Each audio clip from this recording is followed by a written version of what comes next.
In the noise and confusion of battle, communications were vital. One solution was the use of message arrows. Signal arrows could be used to send messages to your drone troops. Faster than a man, faster than a horse.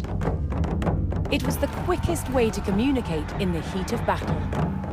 Whistling arrows were blunt, and most importantly, they announced their arrival. But they weren't just used to pass written messages. When shot in a volley, whistling arrows could be loud enough to signal to a small group of warriors, telling them both where and when to attack. On hearing the sound, they would gallop in and strike where the arrows landed. However, a much louder sound was required to sound the retreat or to communicate to the whole army. That was the job of the war drums. Mongols also used gongs, and the combinations of drums and gongs gave the Mongols a wide array of signaling options. We do not know the exact rhythms they used, but basic commands could be conveyed with different percussive patterns. They enabled the Mongols to communicate with their own forces and strike fear into the enemy. They were the heartbeat of the Mongol army.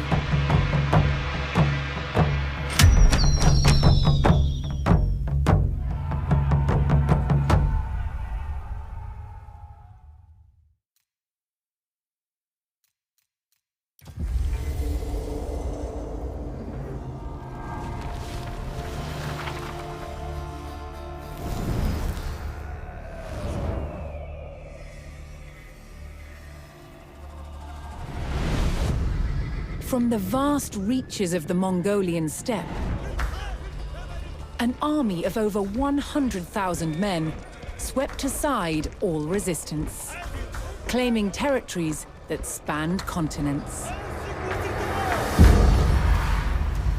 Their leader, Genghis Khan, proclaimed his life's ambition was to unite the world under one empire. Having conquered the East, the Mongols turned their attention to the west, where they would come face to face with some of the greatest armies of medieval Europe. Would Genghis Khan's legendary warriors finally meet their match?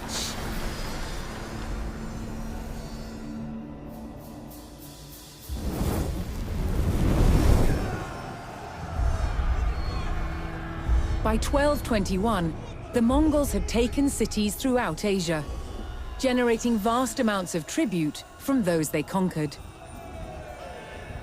The West, however, was still an untapped resource. Genghis Khan sent his trusted generals, Jebei and Subutai, to attack Europe. With an army of 20,000, Jebei and Subutai took the West by surprise, raiding cities and destroying armies. Within 2 years, they had the prosperous Rus territories in their sights. But in their way was a Rus army of over 40,000 men. Outnumbered, Jebei and Subutai turned and started to head back east. The Rus sensed an easy victory and set off in pursuit of their retreating enemies. For 8 days, the fast-moving Mongols stayed just out of reach. Then, Jebei and Subutai set their trap. They lured the Rus across the Kalka River and turned to fight. The Rus had fallen for one of the Mongols' most effective tactics, the feigned retreat.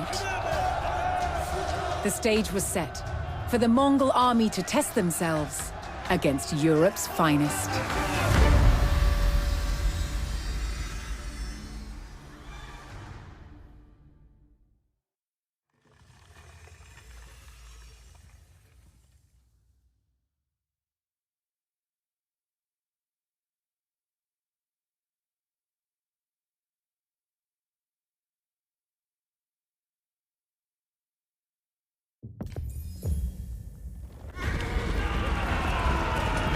The Mongols charged across the European plains, with the fatigued Rus army in close pursuit. The Rus had fallen for the Mongol tactic of the feigned retreat, and unknowingly followed them into peril.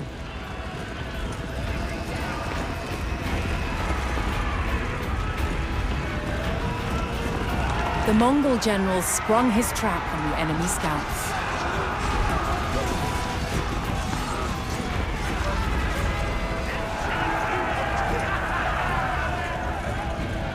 With the Rus scouts cut down, General Subutai crossed the Kalka River. Here, he would stage a full-scale ambush on the vast Rus army.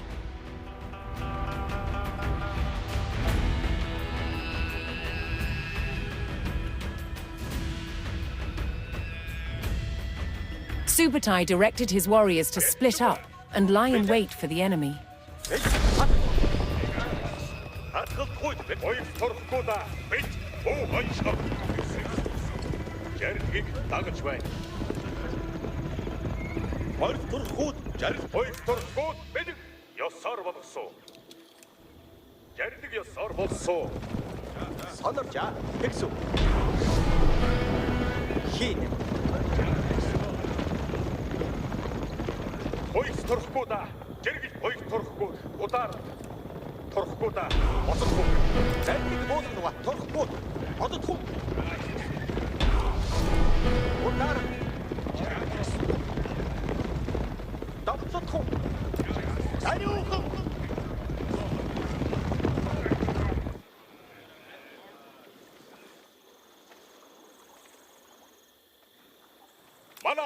For Subutai's strategy to be effective, he needed to spring his trap before the Rus recovered from their long pursuit.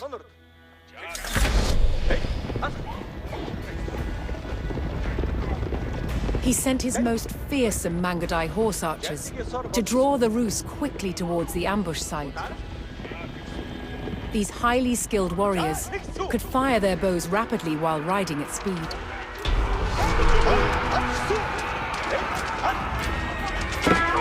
The Mongol provocation was effective, and the Rus hastily pursued.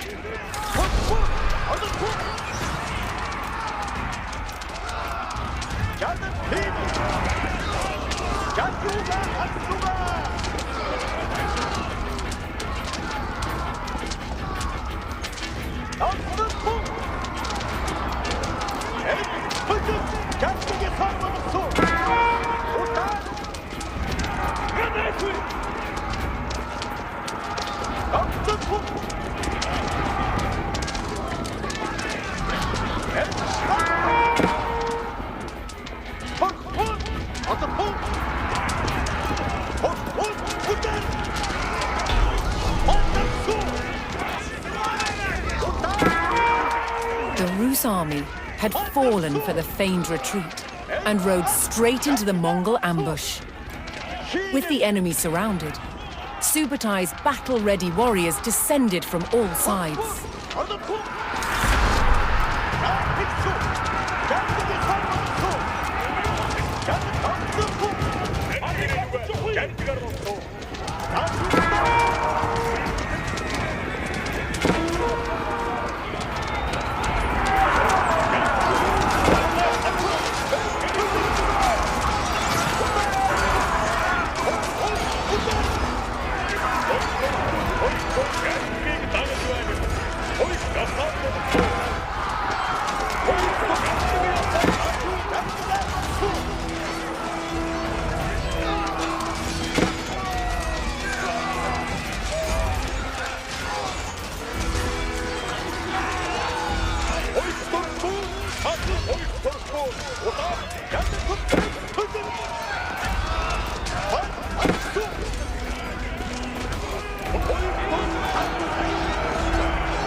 The Mongol ambush was devastating, and Rus numbers were reduced to a few desperate stragglers.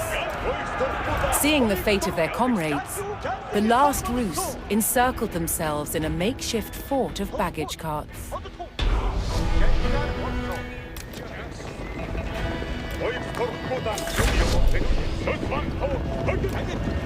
백성 답답고 바다 허겁답 사망 헐혼 온다 헐혼 온다 나이술 백성이야 사망 자 백성 자 이소다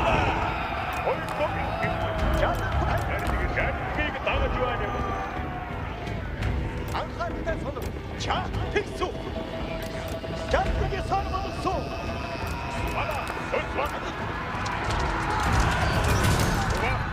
양양은 백분들 요미용은 백분들 얼굴보다 그는 얼굴 여성원소 자 백수 장국을 해자 얼굴보다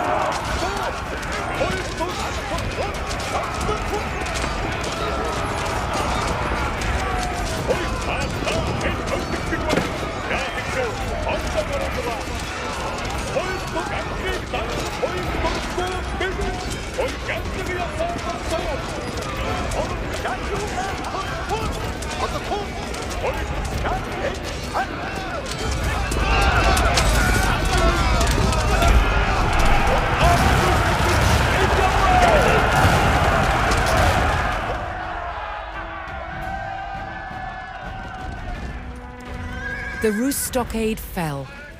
Despite a valiant last stand, the remnants of the Rus army were cut down.